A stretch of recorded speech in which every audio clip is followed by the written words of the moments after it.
Hello students, welcome to our third year class of optimisation techniques, जिसमें पिछले turn पे हमने इसमें लीनियर प्रोग्रामिंग प्रॉब्लम वाली पोर्शन स्टार्ट करा था। तो उसमें हमने देखा था कि किस तरीके से किसी दी हुई समस्या को हम जो है मैथमेटिकल फॉर्म में कन्वर्ट कर सकते हैं। तो सबसे पहले अगर सॉल्यूशन निकालना होगा तो हमको उसका मैथमेटिकल फॉर्म पता होना चाहिए कि किस तरीके से उसको मैथमेटिकली फॉर्मुलेट करें प्रॉब्लम को, और फिर जो वेरियस टेक्निक्स हमको उपलब्ध हैं उनसे हम उनका सॉल्यूशन फाइंड आउट करेंगे।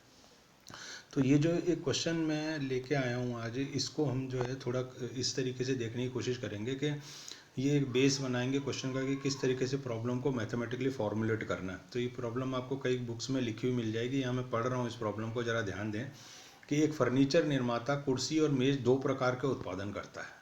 ठीक है, ये दोनों उत्पादन ए और बी दो मशीनों पर करता है। एक फर्नीचर निर्माता जो है वो ए और बी दो मशीनों पर काम करता है। क्या? मेज बनाने का और कुर्सी बनाने का। एक कुर्सी को बनाने में 2 घंटे ए मशीन पर और 6 घंटे बी मशीन पर लगते हैं। कुर्सी अगर बनाई जाती है तो 2 घंटे तो ए मशीन पे वर्क करता है तो 2 घंटे में बन जाती है, और बी मशीन पे 6 घंटे लगते हैं। एक मेज को बनाने में 4 घंटे ए मशीन पर और 2 घंटे बी मशीन पर लगते हैं। ये भी एक चीज़ दी हुई है।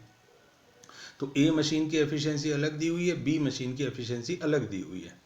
ठीक है, और फिर दे रहा है कि प्रतिदिन मशीन ए पर, प्रतिदिन क्या है, मशीन ए पर कुर्सी और मेज, सॉरी, प्रतिदिन मशीन ए पर 16 घंटे और बी मशीन पर 20 घंटे उपलब्ध है। यानी ए मशीन की एफिशिएंसी ज़्यादा से ज़्यादा एक दिन में 16 घंटे काम करने की, और बी मशीन की जो एफिशिएंसी 20 घंटे काम करनी है। अब निर्माता को एक कुर्सी और मेज से लाभ 3 और 5 रुपये मिलता है। एक कुर्सी से लाभ होता है 3 रुपये का और एक मेज से लाभ होता है 5 रुपये का। तो ये सारा का सारा जो है अपने को प्रॉब्लम के अंदर जो भी कंस्ट्रेंट्स दे रखे हैं कि ऐसा होता है तो ऐसा, ऐसा होता है तो ऐसा, ये सब कुछ दे रखा है। तो अब हमको क्या करना है, इसको मैथमेटिकल रूप में प्रॉब्लम को लाना है। तो हम इसको कहते हैं कि गणितीय संरूपण करना या mathematical formulation of the problem करना। तो आप ध्यान दें, अब अपन क्या कर रहे हैं कि जो जो अपने को आंकड़े इसमें दिए हुए हैं उन आंकड़ों को अपन एक टेबुलर फॉर्म में रखने की कोशिश कर रहे हैं। तो साहब कैसे, एक तो प्रॉब्लम अगर जब अपन करेंगे तो अपने को किस तरीके से टेबल बनानी है ये भी समझ में आ जाएगा, पर पर्टिकुलरली इस प्रॉब्लम में किस तरह टेबल फॉर्मुलेट हुई है, उसको टेबल फॉर्मेशन हुआ उसको देखें। तो मशीन ए हमने यहाँ रख ली, मशीन बी हमने यहाँ रख ली। उत्पादन किस किस तरह का है, एक तो कुर्सी है और एक मेज है। फिर मशीन ए के लिए कितने घंटे हैं, मशीन बी के लिए कितने घंटे हैं, इसका एक अलग कॉलम बना दिया हमने। तो अब जो जो चीज़ हमको दी हुई है उसको हम पहले इस टेबल में सजा के लिख लेते हैं। कैसे? मशीन ए पर कुर्सी जो बनती है उसके लिए कितना टाइम लगता है, 2 घंटे। तो ये हमने जो है 2 घंटे यहाँ लिख दिया। फिर मशीन ए पे मेज बनाते हैं तो इसमें 4 घंटे लिखते हैं, तो उसको हमने 4 घंटे यहाँ लिख दिए। तो दो चीज़ तो ये हो गई।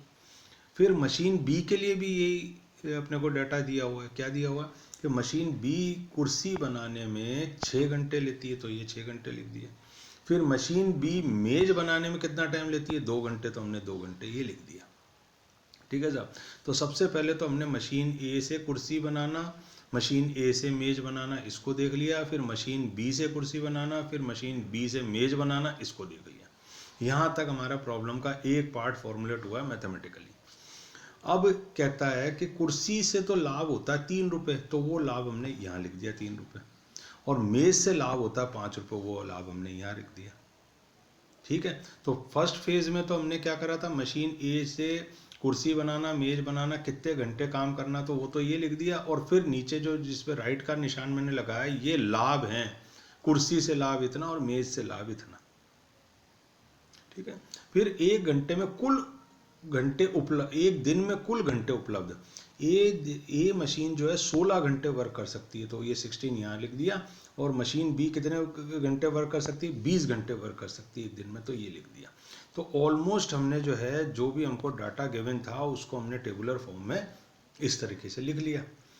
अब क्या करते हैं, क्वेश्चन जो हमारा है वो ये है कि कितनी टेबल और कितनी कुर्सी बनाई जाए एक दिन में कि हमको अधिकतम लाभ मिले।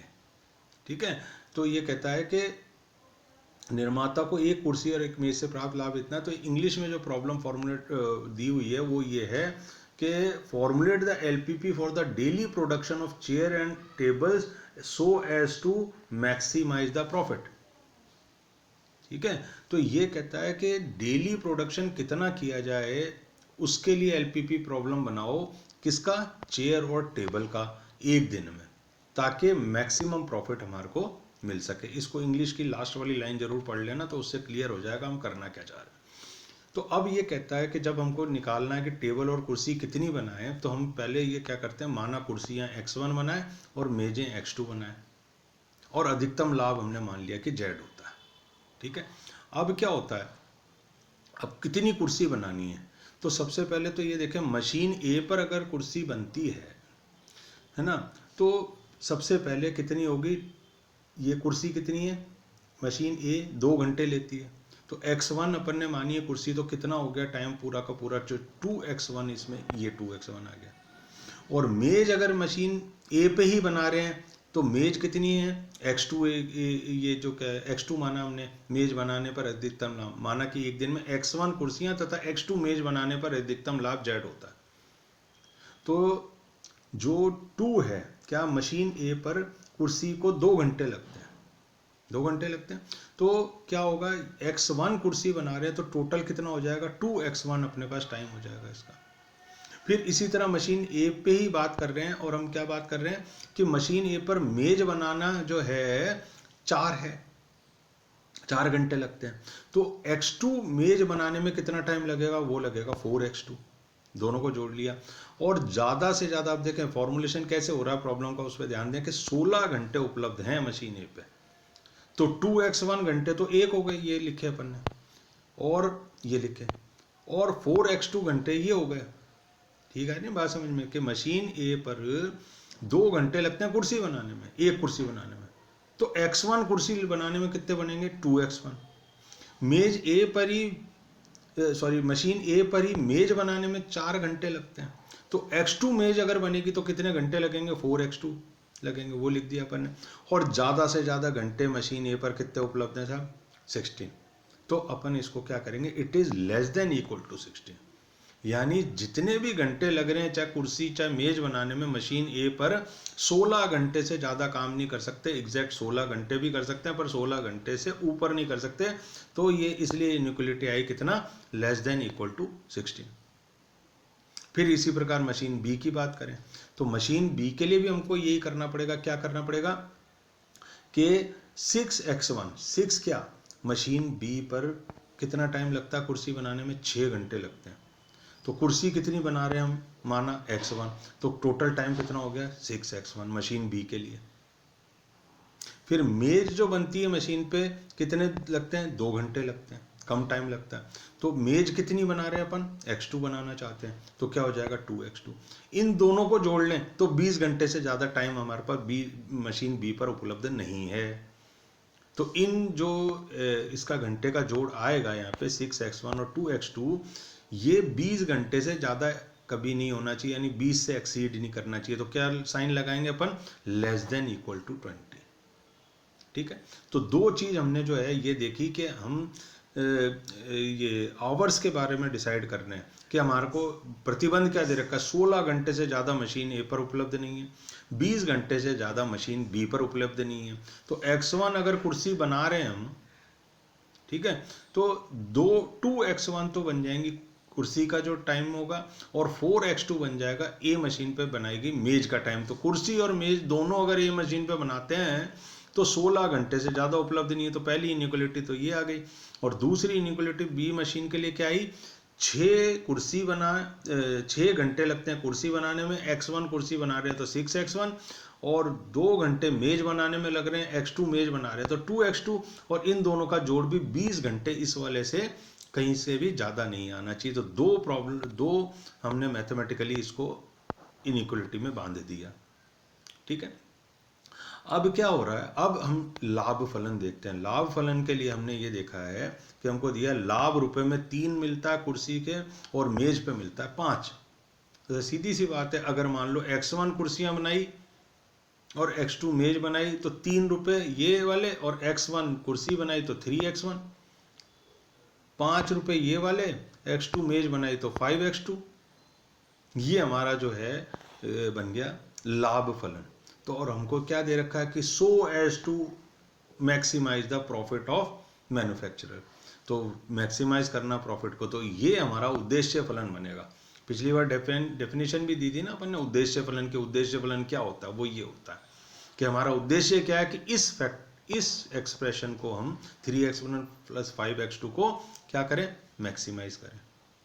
ठीक है, तो अब हमारा उद्देश्य फलन क्या बना साहब? अधिकतम z बराबर 3x1 प्लस 5x2, यानी हम z को अधिकतम करने की कोशिश करेंगे। बंदिश क्या रहेगी? 3x1 प्लस 5x2, जहाँ x1 मेजों की संख्या, कुर्सी की संख्या है, और x2 मेजों की संख्या है। तो काफ़ी हद तक ये प्रॉब्लम हमारी इस फॉर्म में आ गई। अब आगे चलें तो आगे हम देखेंगे क्या कि ये आगे ये देखें, साथ ही कुर्सी तथा मेजों की संख्या ऋणात्मक नहीं हो सकती। बात क्लियर है ना? कुर्सी तथा मेजों की संख्या ऋणात्मक नहीं हो सकती। नेगेटिव कुर्सी थोड़ा बनेगी और नेगेटिव मेज भी नहीं बनेगी। तो x1 और x2 हमेशा क्या रहेंगे? ग्रेटर देन इक्वल टू 0 रहेंगे। आई नहीं है बात समझ? x1 और x2 हमेशा क्या रहेंगे? ग्रेटर देन इक्वल टू 0 रहेंगे। तो ये जो थे नॉन नेगेटिविटी रिस्ट्रिक्शन, वो तो ये हो गए जो अपन ने पहले डेफिनेशन दी थी। और ये 16 और 20 जो लिखा है 2x1 plus 4x2 is less than equal to 16 and 6x1 plus 2x2 is less than equal to 20, ये जो दो इनइक्वलिटीज़ हैं ये हमारे कंस्ट्रेंट्स हैं। इनमें बंध के जो है ये मैथमेटिकल प्रॉब्लम चलेगी। और x1 x2 non negativity restriction हो गया कि बनाई गई कुर्सी और मेजों की संख्या नेगेटिव नहीं हो सकती। और ये अधिकतम z, maximise z is equal to 3x1 plus 5x2, ये हमारा क्या हो गया साहब? ये हो गया आपका अपना उद्देश्य फलन, जिसको हम कहते हैं ऑब्जेक्टिव फंक्शन। तो हमारा ऑब्जेक्टिव क्या रहा? हमारा ऑब्जेक्टिव रहा कि प्रॉफिट जो है वो किसी तरीके से मैक्सिमाइज हो जाए। तो ये सारा का सारा जो है जो क्वेश्चन दिया हुआ था उसको हमने मैथमेटिकल फॉर्म में इस तरीके से रख लिया। तो ये करने से क्या हुआ कि सबसे पहले कोई भी प्रॉब्लम अगर दी जाती है तो हम उसको क्या करते हैं? मैथमेटिकली फॉर्मुलेट करते हैं। अभी इसका सॉल्यूशन हमने नहीं निकाला, सॉल्यूशन हम निकालेंगे बाद में इसका। पहले हमने क्या करा कि पहले हमने इसको मैथमेटिकली फॉर्मुलेट करा है। ठीक है, तो यहाँ तक करने के बाद अब आगे जो है ये जो जब भी हम डिस्कस करेंगे तो हम डिस्कस करेंगे कि किस तरीके से हम जो है इसका सॉल्यूशन फाइंड आउट करेंगे, किस तरीके से इसका ग्राफ फॉर्म करके ग्राफिकल मेथड यूज़ करेंगे तो इसका जो है उससे सॉल्यूशन निकालेंगे। ठीक है, तो इस तरीके से जो आगे जो प्रॉब्लम्स आएंगी उनके बारे में भी यही करना है आपको। अभी इंडिपेंडेंटली आप कई प्रॉब्लम्स अपने आप देखने की कोशिश करें कि किस तरीके से मैथमेटिकली फॉर्मुलेट की जाती है प्रॉब्लम, और सॉल्यूशन 2-3 टर्न बाद अपन डिस्कस करेंगे। अभी सिर्फ इतना ही करेंगे। इसके बाद एक क्वेश्चन मैं अगले टर्न पर दोबारा लूँगा जिसमें फिर से हम उस समस्या का जो है गणितीय संरूपण करने की कोशिश करेंगे। ठीक है, ओके, थैंक्स।